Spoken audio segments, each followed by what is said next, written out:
Hi there, welcome to Appy Chips YouTube channel.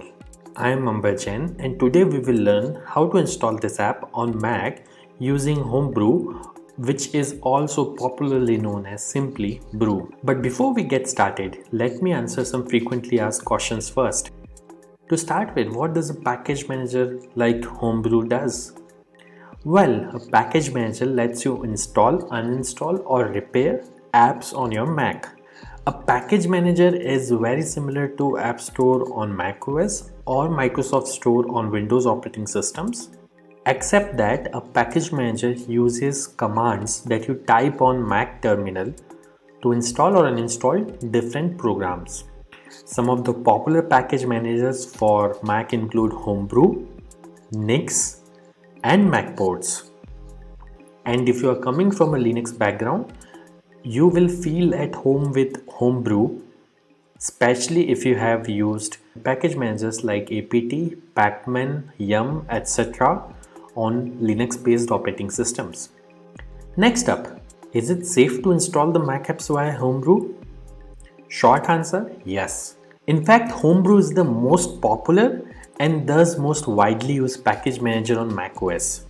Moreover, Homebrew is a non-profit member of Software Freedom Conservancy Foundation, also known as SFC Foundation. Many other open source projects like Git, BusyBox, Samba, Wine are all part of this Software Freedom Conservancy organization. Also, you might be surprised to know that Homebrew is the most forked project on GitHub and it has the largest number of contributors on its GitHub repository. Many devs at organizations like Google, Apple, Dropbox, Stripe, etc. use Homebrew to set up different development environments on their MacBooks and iMacs. Next question. Can you use Homebrew to install programs on Apple Silicon or more popularly known as M1 MacBooks? Again, yes. Starting version 3.0 of Brew, Apple Silicon is now supported on Homebrew. In fact, Homebrew also supports programs that are at the moment only supported via Rosetta 2 on Apple Silicon. Now that I have answered your questions on safety and compatibility of Homebrew, let's get to the installation process. Before we can install anything using Brew, we need to install the package manager itself, that is Homebrew, on your Mac. So let's see now how can we install Brew on Mac. Let me open my Mac here. First, you need to press Command and space on your keyboard. This will open Spotlight Search on your Mac.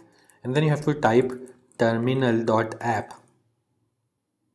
You will see this terminal app. Simply double click on it to open terminal. Let me maximize this terminal window. Now we need to copy paste the command to install Homebrew from the Brew website. So open your web browser and simply go to the website brew.sh. Once you are on the website, you will see this section called Install Homebrew, which has a command that you can simply copy by clicking on this button over here. Once it is copied, you have to go back to terminal, right click, paste.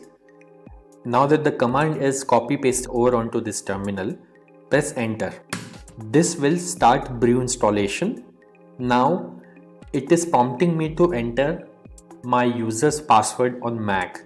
I am going to type the password now, but it won't be visible on your terminal. Once you have entered the password, simply press enter, and if the password is correct, the script will continue. Now it is saying press return to continue the installation. I'll press enter here, and this will start the installation of Homebrew on my Mac.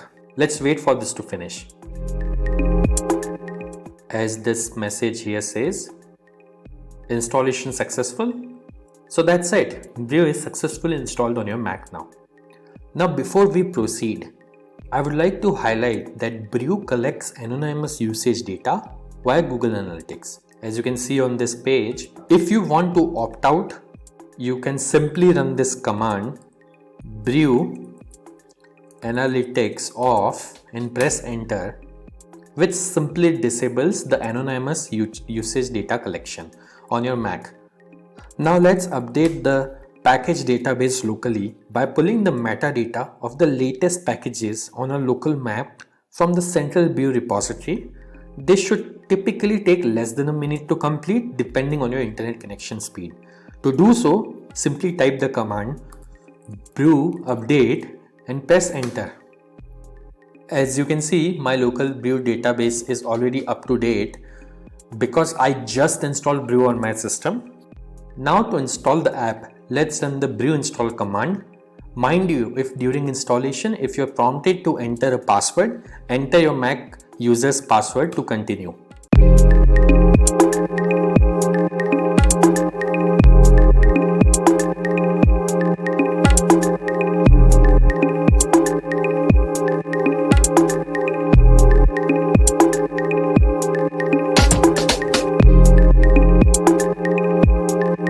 That's it. The installation was successful. If this video was useful, don't forget to hit the like button. And if you faced any problems during the installation in this video, please leave a comment below and somebody from AppyChip team will reply back to you.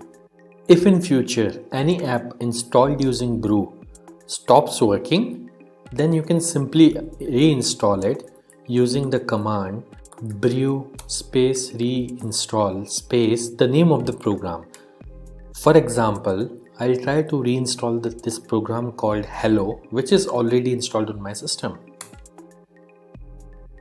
As you can see, it is downloading the program and it says reinstalling Hello, and now Hello is successfully installed. And if you want to uninstall any app installed using brew, simply run brew space uninstall space the name of the program. In this case, I will try to uninstall the program Hello, which is already installed on my system. As you can see, within a few seconds, it says the program is successfully uninstalled. Also, over time, brew might end up consuming disk space on your Mac as it keeps installers of the programs that you had installed on your hard disk in a cache directory. So you can use the brew space cleanup command once every 6 to 12 months to free up some space on your Mac. This command removes app installers and older versions of the packages only. It would not uninstall any of the apps that you have installed. As you can see, brew cleanup was successfully run on my system. So do subscribe to our channel as we have tutorials for installation of over 9,000 programs on Mac, which will come handy. If you need to install other apps on Mac in future, chances are that we have got it covered already.